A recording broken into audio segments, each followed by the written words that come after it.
자녀를 양육하면서 두 가지를 조심해야 된다고 하는데요. 그 첫 번째가 일관성이라고 합니다. 그러니까 부모가 자녀에게 일관적인 모습을 보여줘야 되는 거죠. 뭐 가령 예를 들면은 어떤 잘못을 했는데 그 잘못에 대해서 꾸지람을 할 때가 있습니다. 그때 같은 잘못에 대해서 또 비슷한 잘못에 대해서 같은 꾸지람 또 같은 강도로 꾸지람을 해야 되는데 그렇지 않고 달라질 때 자녀가 그것을 혼란스러워한다고 합니다. 분명히 내가 이만큼 잘못했을 때 우리 부모님 나에게 이만큼 혼을 냈는데 똑같은 잘못을 했음에도 불구하고 비슷한 잘못을 했음에도 불구하고 부모가 그만큼 나에게 꾸지람을 하지 않을 때 자녀는 혼란스러워한다는 것이죠. 두 번째는 차별 대우라고 합니다. 물론 부모님의 입장에서 자녀를 사랑하는 것은 똑같습니다. 그런데 받는 자녀의 입장에서는 그렇지 않는 경우가 종종 있어요. 마음속에 서운함이 쌓입니다. 그래서 충신도 돌아서게 만든다는 것이 바로 이 차별 대우죠. 일관성과 차별 대우, 이 두 가지가 자녀 양육에 있어서 굉장히 중요한 것 같습니다. 먼저 엘가나가 등장하는데요. 엘가나는 남편입니다. 그리고 그 엘가나와 함께 사는 두 명의 여인이 있었는데 첫 번째가 한나였고요. 두 번째가 브닛나였습니다. 하지만 안타깝게 한나는 자식이 없었고 브닛나는 자식이 있었던 모양입니다. 그런데 공교롭게도 이 엘가나가 이 두 아내를 공평하게 사랑했다면 문제가 생기지 않았을 텐데 그렇지 않았던 모양이에요. 매해 제사가 있었던 그때 제사의 제물을 나누어 줬는데 브닛나에게는 자식과 그 사람들이 먹을 것들을 나눠 줬는데 한나에게는 그것에 갑절을 줬다고 합니다. 이것이 동기가 되어서 이 브닛나가 한나를 괴롭히기 시작하는 거죠. 브닛나 입장에서는 자식도 있고 또 남편에게 사랑을 받을 만한 그런 충분한 조건이 되었는데 그럼에도 불구하고 남편이 자신을 사랑해주지 않으니까 얼마나 마음이 괴로웠을까요? 또 한나의 입장에서는 그러한 재물을 많이 받고 또 남편에게 사랑을 많이 받고 있지만 자식이 없는 것이 또 얼마나 마음에 큰 상처였을까요? 게다가 이 일을 계기로 해서 브닛나가 한나를 괴롭혔던 것 같습니다. 그래서 1장 7절 그 일로 인해서 한나가 울고 먹지 않게 되는 상황까지 빠지게 되는 거죠. 너무 괴로운 나머지 울고 먹지 않는 식음을 전폐하게 되는 그런 상황까지 가게 된 것 같아요. 남편은 이것을 보고 한나에게 말하죠. 어찌하여 마음이 슬프냐 내가 그대에게 10 아들보다 낫지 아니하냐 이렇게 말하죠. 요즘 같으면 참 어림도 없는 소리입니다. 남편이 꺼내서 안 될 말을 꺼낸 거죠. 그렇게 보면 이 성경의 내용은 좀 막장 스토리 같아요. 한 남자의 사랑을 가지고 사랑에 갈구하고 있는 브닛나와 그 사랑과는 상관없이 자식이 없는 것을 괴로워하는 한나, 그리고 브닛나가 한나를 괴롭히는 이런 상황을 보면서 TV 드라마에서 나올 법한 그런 막장 드라마 같지 않을까 좀 생각을 해봅니다. 그 첫 번째 은혜는 한 사람의 고통을 생각하시는 하나님입니다. 한나의 상태는 10절 이렇게 말합니다. 마음이 괴로워서 하나님께 기도하며 통곡했다라고 말합니다. 너무 마음이 괴로운 나머지 하나님께 기도하고 통곡하는 상황이 되었다라는 것이죠. 왜 그런지 우리는 잘 알고 있죠. 브닛나가 격발시켰기 때문입니다. 7절은 브닛나가 그를 격분시킴으로 그가 울고 먹지 아니하니라고 했어요. 그래서 6절은 브닛나에 대해서 그의 적수다라고까지 표현하는 겁니다. 그래서 심히 격분하게 하여 괴롭게 했었던 것 같습니다. 우리는 왜 이런 일이 생겼는지 앞서 이야기를 했습니다. 남편 엘가나가 해마다 제사를 드릴 때 똑같은 제사의 분깃을 나눠주지 않고 한나를 더 사랑해서 더 많이 나눠줬던 거죠. 브닛나는 그게 억울하고 괴로웠을 겁니다. 하지만 한나는 그것보다 브닛나가 자신의 가장 큰 약점을 지적하고 그것을 격분시킬 만큼 괴롭혔기 때문이었던 거죠. 매년마다 제사를 드릴 때 그것이 상처가 되고 괴로움이 되었다는 것입니다. 어쨌든 이 한나에 있어서 제일 중요한 결핍은 자식이 없는 것이었어요. 그렇지만 그의 상대였던 브닛나가 그를 격분시켰고 또 그의 적수라 할 만큼 굉장히 서로 힘든 관계였습니다. 여기서 격분이라는 말은 우상 숭배를 본 하나님의 마음을 표현할 때 쓰는 말이에요. 그러니까 미워하는 것보다 훨씬 강한 그 감정을 말할 때 이 격분이다라는 말을 사용한다고 하죠. 그것만 봐도 얼마나 이 분인나가 한나를 격분시켰는지, 또 그 일로 인해서 얼마나 한나가 괴로웠는지 짐작할 수 있는 구절이 있습니다. 그래서 그 한나는 그 격분 때문에 괴로워하고 기도하고 통곡했습니다. 남편의 위로가 도움이 안 됐던 거죠. 그래서 그 일로 인해서 한나는 11절 마침내 서원을 하게 되는 겁니다.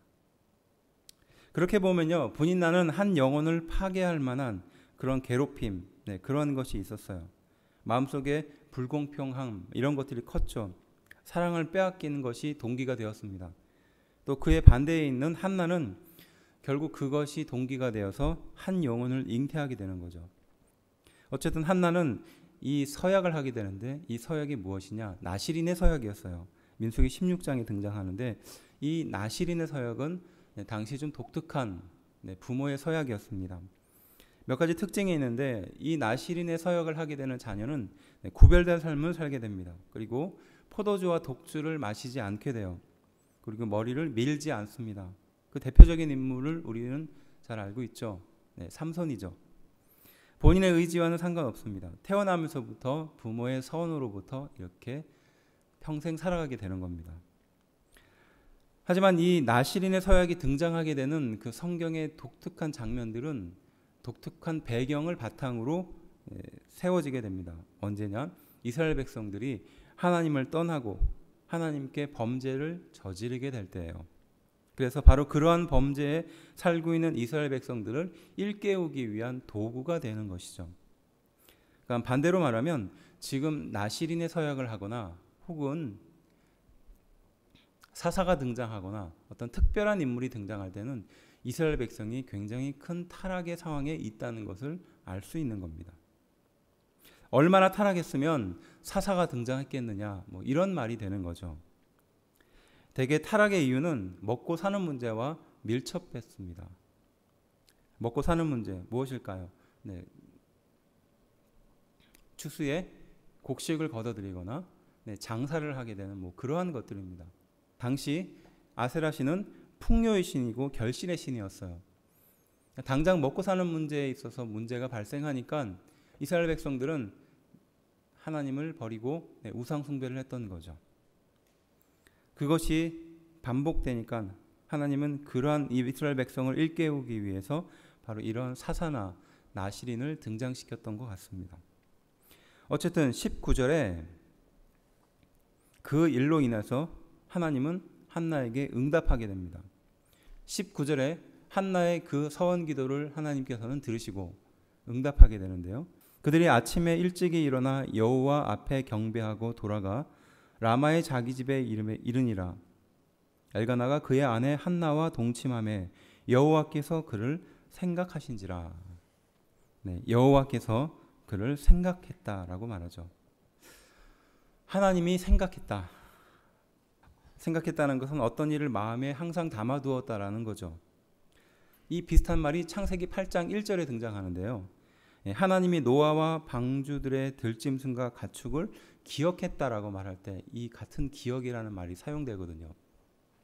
그러니까 노아가 홍수 심판으로 인해서 그렇게 참 기구한 운명 속에 살아가게 되는데, 그 누구보다도 하나님께서 바로 그 노아와 그의 가족들 그리고 들짐승들을 기억하고 있었다는 겁니다. 그리고 마침내 모든 때가 이르자 하나님께서는 그 모든 물을 마르게 하셨다. 바로 그때 하나님이 바로 노아와 그의 가축들을 기억했다라고 사용할 때 사용하는 말이었었어요. 하나님이 생각했다라는 것은 그렇게 보면 참 은혜가 됩니다. 이 말은 기도를 들어주셨다라는 의미인데요. 그 말보다 생각했다, 한나의 고통을 하나님께서 항상 마음에 두셨다라는 의미죠. 이것이 우리에게 은혜가 됩니다. 현실에서 만나는 고통이 참 많습니다. 그 자체로만 괴롭고 참 어렵습니다. 하지만 더 크게 우리를 힘들게 하는 것은 이 고통이 언제 끝날지 모른다는 막막함 때문이죠. 그리고 이 고통을 아무도 이해하지 못하고 있다. 나만 이 고통을 당해야 한다라는 그것이 우리를 더욱더 힘들게 하는 게 사실이지 않습니까? 그래서 타인에게 위로받고 싶어 얘기도 꺼내보고 또 비록 해결해 주지 못한다 할지라도 말이라도 해보려는 것이 사람의 마음이잖아요. 그러니까 들어라도 주기를 바라는 마음이죠. 이때 하나님이 우리를 생각하신다라면, 하나님이 우리의 고통을 생각하신다라고 한다면 참 마음의 위로가 될 겁니다. 하나님께서 내 고통을 아신다라는 의미죠. 하나님이 그 고통과 함께하고 계신다라는 의미이기도 합니다. 언제 그 문제가 해결될지는 알지 못하지만 하나님이 그 문제를 생각하시고 또 함께 하신다는 것이 우리에게 큰 위로가 되는 줄로 믿습니다. 사무엘상 30장 1절부터 6절까지 말씀은 다윗이 가장 큰 위기와 어려움에 빠지게 되었을 때, 그때 여호와를 힘입고 용기를 얻었다라는 말씀이 나오는데요. 타국에 망명을 하고 자신의 나라였던 이스라엘과 전쟁을 할 수밖에 없는 상황에 빠지게 되고 또 불명예로 복귀하게 되고, 불명예로 복귀했더니 자신이 거하던 곳에 아내와 자녀들이 다 붙들려 가버리고, 자신을 지금까지 목숨을 걸고 따랐던 사람들이 그 상황을 보고 기가 막혀 자기를 죽이겠다고 달려드는 그 상황을 보고 다윗이 얼마나 큰 괴로움에 빠졌을까요? 바로 그때 다윗이 여호와를 힘입고 용기를 얻었다라고 말하고 있습니다. 그 모든 문제를 하나님이 다 해결해 주셨다는 것이 아니라 당장 현실은 변하지 않았지만 내가 이런 큰 고통 속에 있다는 것을 하나님이 알고 계신다. 네, 그것으로 인해서 다윗이 용기를 얻었던 거죠. 막막한 고통, 또 영혼을 파괴하는 고난 속에서 하나님이 나를 생각하신다라는 그 말씀을 통해서 또 회복되고 용기를 얻는 우리가 되기를 주의 이름으로 기도합니다.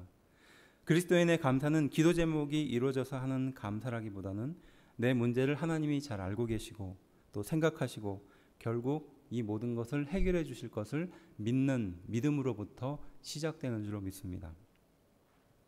우리는 어떤 문제에 빠지게 되면 그 문제가 실제로 해결되고 그 기도 제목이 해결되는 그 감사와 감격의 순간을 생각하게 되지만 그것은 어찌 보면 찰나의 순간같이 지나갑니다. 그것을 이루기 위해서 또 그 고통을 참아내기 위해서 긴 기간 괴로워하죠. 그 괴로워하는 고통의 기간 동안 나에게 위로가 되시는 분이 하나님이라면 얼마나 큰 힘이 되겠습니까? 바로 한 사람의 고통을 생각하시는 하나님, 우리는 이 말씀을 통해서 그 은혜를 묵상해야 되는 줄로 믿습니다. 사람에게 얻는 위로를 붙들지 말라는 말씀이기도 합니다. 돈이나 명예나 사랑과의 관계에서 얻어지는 은혜는 잠깐의 만족은 있겠지만 그것이 우리를 영원히 만족시켜주지 않는다는 것을 잘 알고 있습니다. 결국 하나님께서 우리의 영혼을 위로해 주셔야 하는 줄로 믿습니다. 고린도후서 1장 3절에서 5절 말씀은 이렇게 우리에게 교훈하고 있습니다. 찬송하리로다. 그는 우리 주 예수 그리스도의 하나님이시요 자비의 아버지시요 모든 위로의 하나님이시며 우리의 모든 환난 중에서 우리를 위로하사 우리로 하여금 하나님께 받는 위로로서 모든 환난 중에 있는 자들을 능히 위로하게 하시는 이시로다. 그리스도의 고난이 우리에게 넘친 것 같이 우리가 받는 위로도 그리스도로 말미암아 넘치는도다. 네, 자비의 하나님, 위로의 하나님, 그리고 환난 중에서 우리를 위로하시고 또 하나님께 받는 위로로서 환난 중에 있는 자를 오히려 위로한다라고 말씀하고 있죠. 그래서 오히려 그 고난이 넘치고 또 그 고난이 힘들지만 그 고난의 크기만큼 그리스도의 위로도 넘친다라는 이 말씀이라는, 그리스도의 고난이 넘친다라는 말씀이죠. 우리의 고난이 깊을수록, 우리의 고통이 깊을수록 하나님이 우리에게 더 큰 위로로 인도해 주실 줄로 믿습니다. 생각하시는 하나님, 우리의 고통을 생각하시는 하나님을 통해 위로를 얻게 되기를 기도합니다. 두 번째는 하나님의 고통을 비추는 거울입니다. 15절은 이렇게 말합니다. 한나는 엘리 제사장에게 자신의 인생을 한마디로 정의하는데요. 그것이 무엇이냐? 마음이 슬픈 여자라는 겁니다. 마음이 슬프니까 남편의 사랑도 중요하지 않았던 거죠. 재물도 중요하지 않았던 겁니다. 채워지지 않는 궁핍함과 병든 영혼으로 살아갔던 것이에요. 집착을 가졌던 겁니다. 당시 자녀가 없다는 것은 하나님이 저주하신다라는 의미입니다. 또 죄가 많다라는 의미죠. 그래서 자녀가 없다라고 사람들은 생각했습니다. 그런 사람들의 손가락질 속에 살고 있었던 한나에게 하나님이 나의 고통과 함께 하신다는 것은 얼마나 큰 위로가 됐는지 짐작이 가겠습니다. 짐작이 갈 것입니다. 하나님이 저주하시는 죄인이지만 하나님이 나의 고통을 아신다라는 것이었죠. 이와 같은 한 맺힌 또 마음이 슬픈 여자였던 한나를 통해서 깨닫게 되는 것이 있는데 그것이 바로 하나님의 고통이라는 것입니다. 이 한 여인의 고통을 통해서 하나님의 고통을 돌아보게 되는 것이죠. 마음이 슬프니 남편의 사랑도 또 재물도 중요하지 않았다라는 말은 하나님이 나도 마음이 슬프고 괴로워 다른 것은 중요하지 않은 상태가 되었다는 것입니다. 채워지지 않는 궁핍과 집착을 가졌던 이 한나의 행동, 이 병든 영혼의 행동이 하나님께 비교하면 지금 하나님이 그러한 마음의 상태와 비슷하다라는 것이죠. 이스라엘 백성들이 나를 경배하고 나에게 예배를 하고 있지만 진정한 마음은 없고 그저 재물만, 그저 몸만 다녀간다라는 의미죠. 성전 뜰만 밟고 간다는 말입니다. 한나인 내가 아들을 그렇게 집착하듯이 하나님인 나도 나를 거룩하게 예배하는 한 사람을 집착하고 찾고 있다라는 말씀입니다. 참담하고 괴로운 하나님의 고통을 비춰주는 거울이라는 말입니다. 부모가 자녀에게 진정으로 바라는 것은 무엇일까요? 돈일까요? 하지만 그 돈과 사랑 그 밑바닥에 가장 중요한 것이 있는데 그것이 무엇이냐? 자녀의 진실된 마음이죠. 그러니까 자녀가 진실된 마음을 갖고 하는 행동은 부모에게 참 위로가 됩니다. 또 힘이 되죠. 그것이 진심으로 바라는 것입니다. 조망만한 손으로 그냥 굴러다니는 색종이를 접어서 나에게 주었을 뿐인데 그 자녀의 진실된 마음이 담겨 있기 때문에 부모는 그 카네이션의 꽃을 소중하게 여기는 것과 마찬가지죠. 하나님이 나에 대해서 진실로 원하는 것, 진실로 바라는 것이 무엇인지 바로 한 여인의 고통을 통해서 살펴보게 된다는 의미입니다. 바울도 그렇게 고백하고 있습니다. 빌립보서 4장 10절 내가 주 안에서 크게 기뻐함은 너희가 나를 생각하던 것이 이제 다시 싹이 남이니 라고 말합니다.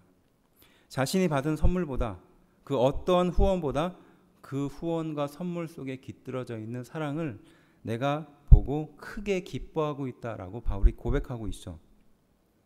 그리고 너희가 또한 이를 위하여 생각은 하였으나 기회가 없었느니라 라고 말하면서 빌립보 교인들이 자신을 지금까지 후원하지 못했던 것에 대해서 이렇게 애둘러서 너희가 나를 정말로 도우려는 마음은 늘 있었지만 기회가 없어서 그랬던 것을 나는 잘 알고 있다라고 말하면서 오히려 그들을 변호하고 있었던 거죠.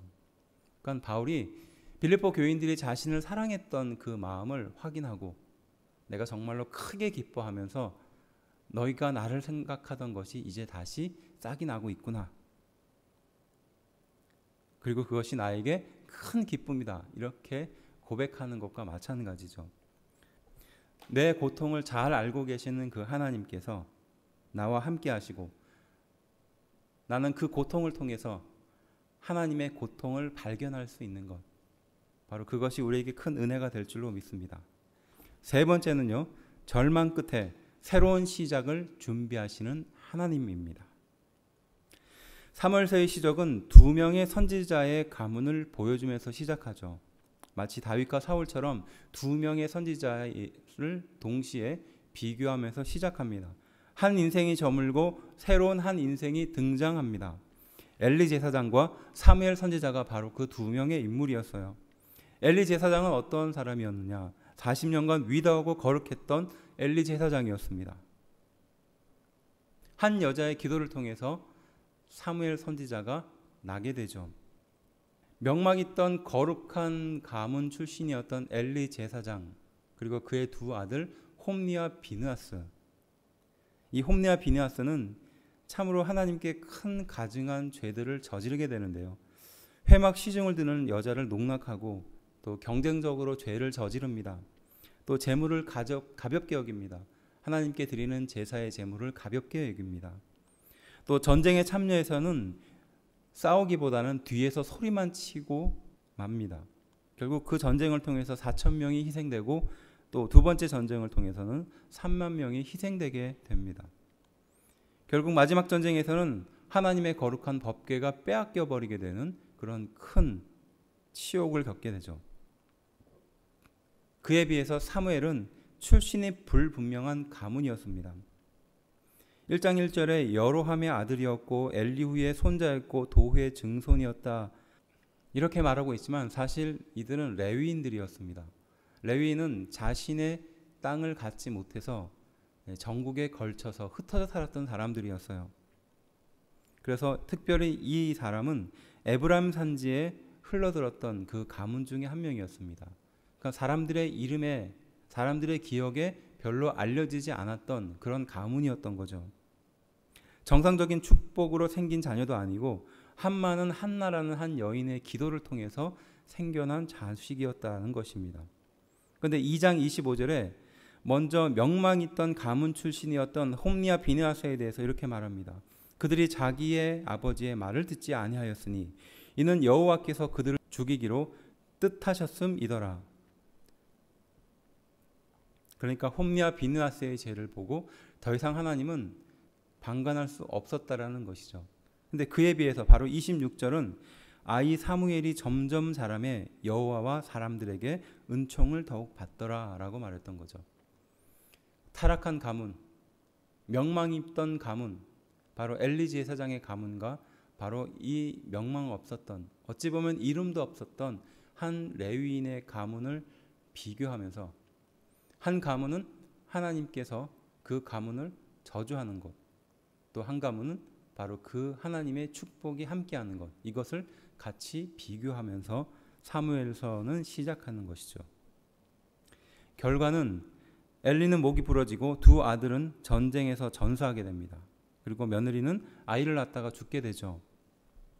그리고 2장 32절에 내 집에서 영원토록 노인이 없을 것이다 라는 이런 충격적인 선포를 듣게 됩니다. 그러니까 다 일찍 젊은 나이에 죽게 된다는 뜻이죠. 사무엘서를 읽고 있는 사람들에게 엘리 가문의 쇠락과 사무엘의 시작은 어찌 보면 충격입니다. 우리는 이 교훈을 읽으면서 자녀 교육이 정말로 중요하다 이렇게 생각할 수 있어요. 하지만 그러한 자녀 교육보다 조금 더 근본적인 의미가 있는데 그것이 무엇이냐? 교만하지 말라는 뜻입니다. 자랑할 만한 신앙 유산이 하루아침에 이렇게 꺾여버릴 수 있고 없어져 버릴 수 있다는 것을 경고하고 있던 거죠. 믿음의 가문이 하나님의 말씀을 떠나 불순종하면 이렇게 하루아침에 무너질 수 있다는 것을 교훈하고 있었던 겁니다. 이스라엘 백성들을 향하여 경고했던 겁니다. 전쟁에 패하고 영적인 지도자가 죽고 그 아들도 죽고 또 마지막에 법궤도 빼앗겨버린 정말로 희망이 아무것도 남지 않는 이러한 상황 속에서도 하나님은 새로운 시작, 바로 사무엘 선지자를 준비하신다라는 은혜가 담겨져 있다는 것이죠. 절망의 깊은 구덩이에서 하나님은 그곳에서 새로운 시작을 준비하신다라는 의미입니다. 요즘 세상은 희망이 없다라고 합니다. 또 한국교회가 절체절명의 위기에 놓여져 있다라고 하죠. 또 이 어려운 시국에 정말로 남아있는 희망도 없다라고 말합니다. 미래가 없다라고 말하죠. 그렇지만 하나님은 항상 새로운 시작을 준비하신다라는 뜻입니다. 어찌 보면 이미 하나님께서 바로 이러한 절망 속에서 새로운 시작을 하셨다라는 뜻도 담겨 있습니다. 우리가 고통으로 절망하는 그때 하나님은 우리에게 새로운 날을 준비하신다라는 의미입니다. 우리는 안 된다고 생각하고 우리는 포기하고 있는 그때 하나님은 우리 인생에 새로운 은혜를 준비하고 계신다라는 은혜가 담겨 있습니다. 노아에게 무지개는 어떤 의미였을까요? 지금 우리야 비가 갠 뒤에 아름다운 무지개를 생각할 수 있지만 노아에게 비는 저주의 상징이었을 겁니다. 세상의 모든 만물들이 심판을 받게 되는 상징이었어요. 그런데 하나님께서는 그 노아에게 무지개를 보여주시면서 내가 다시 물로 저주를 내리지 않겠다라는 약속을 받게 되었죠. 다시 너희에게 비로 심판하지 않겠다라는 약속이죠. 마찬가지로 가장 깊은 고난과 가장 깊은 고통 속에서 하나님은 새로운 시작을 준비하신다는 거죠. 하나님은 새로운 은혜를 준비한다라는 말씀입니다. 인생의 깊은 고통 속에서 우리는 절망하고 괴로워하지만 하나님은 그러한 절망과 괴로움 속에서 새로운 은혜를 준비하신다라는 말씀입니다. 정리하면 한 사람의 고통을 생각하시는 하나님, 그리고 고통을 통해서 하나님의 고통을 이해하는 것, 그리고 마지막으로 고통 끝에 새로운 시작을 준비하시는 하나님, 이것이 이 마음이 슬픈 여자 한나를 통해서 우리에게 주시는 은혜인 줄로 믿습니다. 하나님은 나의 고통과 함께 하십니다. 그리고 나의 고통을 깊이 생각하고 계십니다. 그리고 그 고통을 통해서 우리는 하나님의 고통을 이해합니다. 결국 그 고통을 통해서 하나님은 우리 인생의 새로운 시작을 준비해 주시는 줄로 믿습니다. 마음이 슬픈 여자 한나, 그리고 그를 통해서 사무엘 선지자가 이스라엘 백성에게 등장하고 그 사무엘 선지자는 사울과 다윗이라는 이스라엘 백성에게 있어서 크고 위대한 왕을 준비시켜 줍니다. 마음이 슬픈 성도, 또 고통스러운 현실을 겪고 있는 성도들에게 이 말씀은 절망 끝에서 만나는 예수님과 같은 은혜를 주는 줄로 믿습니다. 제자들이 바다 한가운데서 괴로워 노를 젓고 있을 때, 나는 이제 죽었구나 고통스러워하고 괴로워하고 있을 때 저 멀리서 우리 예수님이 오시는 것처럼 우리의 고통의 한가운데 우리 예수님이 오시는 줄로 믿습니다. 지금 여러분들의 인생에 고통이 있다면, 그리고 그 고통이 아직 끝나지 않았다면 하나님께서는 그 고통과 함께 하십니다. 그리고 그 고통을 통해서 새로운 시작을 이미 준비하고 계십니다.